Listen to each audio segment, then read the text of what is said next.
It's been a while that I have had a post for my lovely polyamory community. So I'm going to share a little bit on the polysecure front for 5D Mystic. So that's where you know of your own oversoul. So the people that are part of your journey, twin flames, soulmates, but because you have secure attachment. So when you're a secure person, this is where you handle any interaction with those who are your loved ones by handling with love and respect, because there's not the need to be seen, to be soothed, to be safe, to be secure. Even if there are areas of vulnerability, because obviously we're all people. So we all have an attachment system, which means that if I'm enjoying you and we're having a moment of time together, that I'm going to look to consolidate it. And the minute that you meet either anxious or avoidant or fearful avoidant, that would be where you will be met with the areas of their actual vulnerability. But that's not in the same way of I take ownership and can talk about my emotions. It's the reactiveness. So they will react with their trauma safety behavior responses. And that's where each attachment style has a way that they will handle that. So from a polysecure standpoint, it's different because we don't get taken off guard.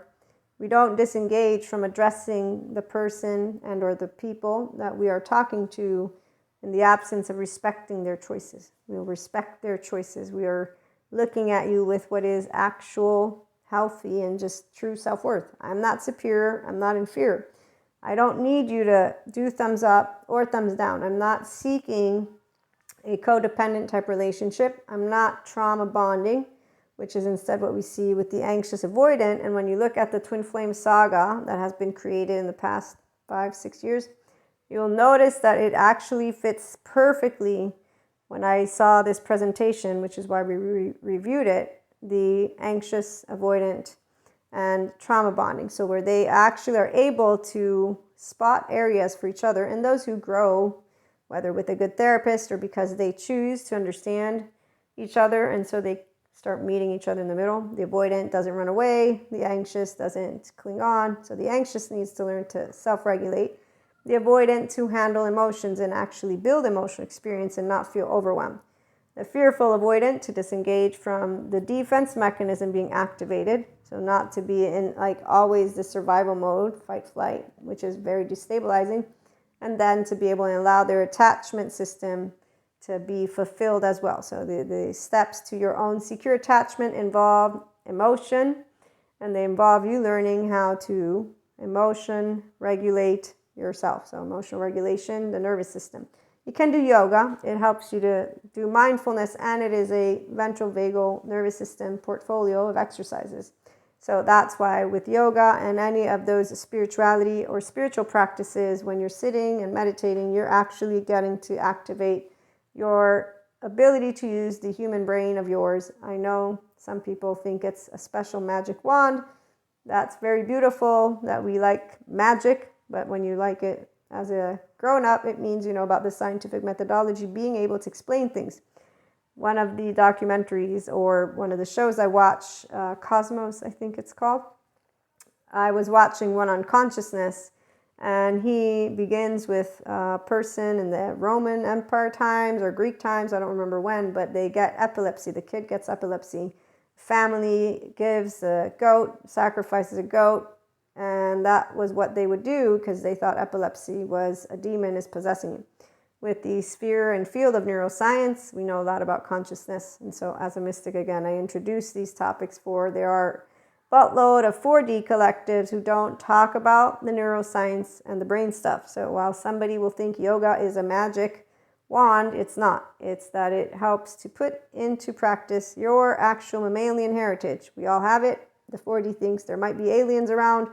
That's another story. So back to polyamory and being polysecure and in a more human one-to-one way. So with the mystic community, it's very straightforward because we're intuitives.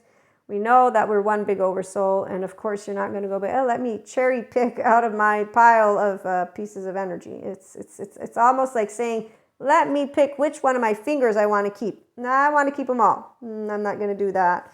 Let me pick. So people who think you have to have human suffering or pain to move into the secure attachment of you, or the Enlightenment soul age group of you, no, you don't. You actually it's just emotion regulation skills.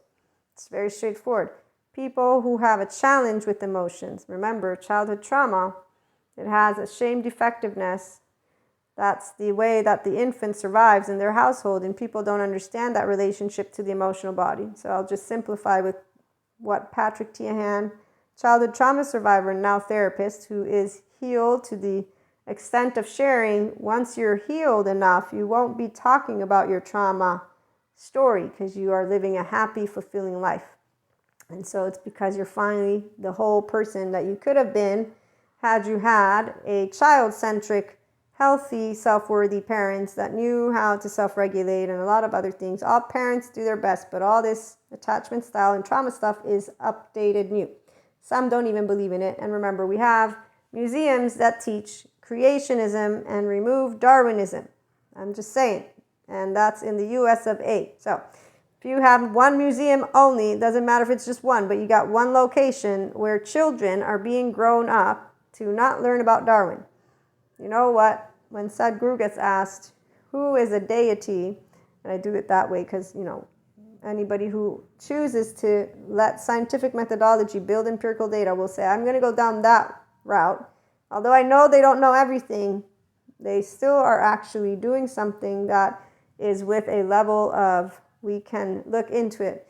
But really what it is they're open to all, if they're the scientific methodology, not the ones who do science like religion in the sense, and not religious. Religious belief is personal. I'm saying when they think something is fixed and it will always be that way, those are people who think they know everything of tomorrow. From what I've gathered, we don't know tomorrow, not you or I, which is also why the 4D collective, when they're like, I'm dead sure, see, I told you they would be back. No, not to mention the discrepancy of the narrative. You'll hear all about this one tomorrow. When somebody says somebody's back, but they're the ones who went to them, that's a narrative discrepancy, which is an adaptive child who's protecting an inner child, who's a person who's not taking ownership of a lot of things. In the 4D, there are some that are there. Lo and behold, it's not actually something new. Just watch any movie and we'll see how people with the shame continuum, and they build that karma, and then they are locked in and loaded. But because of spiritual bypass and them being anointed and special with clairs, they know everything. None of us know the future. And on that note, I know I've deviated, but when it comes to the polyamory aspect, I'm sure what do we want to know more about that one. So it's not hard. One, I actually have been having some very intriguing conversations with a person who's not anywhere near being polyamory or secure attachment for that matter. And they love having a laugh with me. And I love trying to explain to them how it's not polygamy and how it has nothing to do with marriage or with sex or with anything of that nature. But what I wanted to also share is that some people, they're not actually embodiments of unconditionally loving all. It's more of a way that you are looking to seek who to tango with. And in fact, some people, they will have taken up polyamory, but at a certain point they return to monogamy. Obviously, here's where I would venture off and agree with polysecure Jessica Fern about how it's really nice to be polysecure, but that's because I'm a person who isn't insecure. So I don't need to attach to somebody. That's why with the twin flames, and soulmates, we don't have a saga. We add to our relationships. One, a 5D mystic, again, knows who they have chemistry with. It's not chemistry in the way that the visceral individuals who use their body. No, it's an actual, you just know. Here's where I can expand because your heart tells you so. Because you want to and can be yourself. So when a person allows you to be yourself, that's where you're going to be like, I want more of that. So polysecure is where we enjoy and enrich. We don't extract joy from each other. We don't need each other. People who move here, they're able to live a very good polyamory, polysecure life. Furthermore, when people insult, quote unquote, they don't get it, we don't be like, oh, you've offended me, let me go back my ways. No, we try to explain it. And here's where, when it comes to whether it be religious or beliefs or any of that, we understand. Understanding that there are different ideas about ethical non-monogamy, it's just fair and square. It's not popular, and there's reasons for it. It doesn't have to become popular. It's not a popularity contest. Polyamory is a choice because you love more than one person, and you're just being honest about it versus doing other, which is the whole non-ethical part. So tune in for more.